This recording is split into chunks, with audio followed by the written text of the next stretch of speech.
એક સખી બીજા સખી પાસે પોતાની અવસ્થાનું વર્ણન કરી રહ્યા છે કે શ્યામનું સ્વરૂપ કેવું છે, દીઠોના મોહિરી માહી, એટલા બધા સુંદર મનમોહક સ્વરૂપ છે અને તેનાથી તો હું મોહિત થઈ ગઈ છું.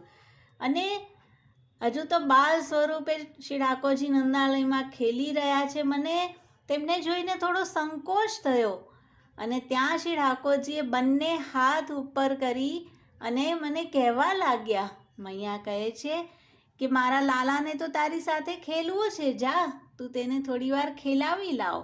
ગહી અચરા મેરી લાજ છૂટાઈ. મેં તો શ્રી ઠાકોરજીને ગોદમાં ઉઠાવી લીધા. બાલ દશા છે અને ઉંગલીથી ઈશારો કરતા રહ્યા કે તું મને અહીંયા લઈ જા. અને એમ કરતાં કરતાં એક નિકુંજ પાસે શ્રી ઠાકોરજી મને લઈ ગયા અને કદમનું વૃક્ષ હતું, તેની નીચે મેં પત્ર બિછાવી ગાદી જેવું બનાવ્યું અને તેના પર શ્રી ઠાકોરજીને પધરાવ્યા. એસો ચતુર નંદ કો ડોટા. નંદ બાવાના પુત્ર કેવા ચતુર છે કે હજી બોલતા તો આવડતું નથી, પણ બરહી બોલાઈ, મોર મોર. સામે મોરની નૃત્ય કરી રહ્યા હતા અને શ્રી ઠાકોરજીએ તેને બોલાવ્યા અને જેવા તેઓ અહીંયા આવીને નૃત્ય કર્યા, પ્રભુ તો કિશોર સ્વરૂપ થઈ ગયા.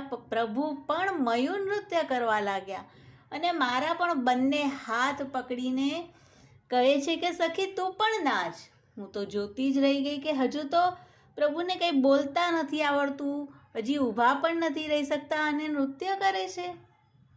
તો જ્યારે આ સુરતીની મને યાદ આવે છે તો 4 યામ એટલે કે આખા દિવસ આ લીલા ચાલી અને મૈયાને તો માનો હજી થોડો જ સમય ગયો છે તેવું લાગ્યું. અપને હરિ કી પ્રીત નિરંતર.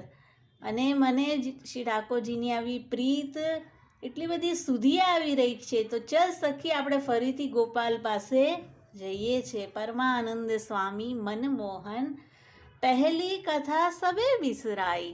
અને ગોપી કહે છે કે હું તો પહેલાંનું બધું જ ભૂલી ગઈ કે ક્યાં હું એને ચૂટકી દઈને ખીલાવતી હતી અને બોલવો શીખવતી હતી અને આ ઠાકોરજી તો ક્યાં તરુણ કિશોર થઈને આવા મારી સાથે લીલા કરી.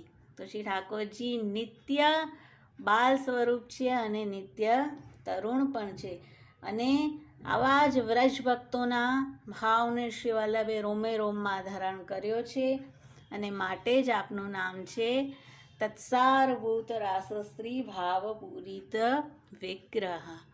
શ્રી વલ્લભાધીશ કી જય.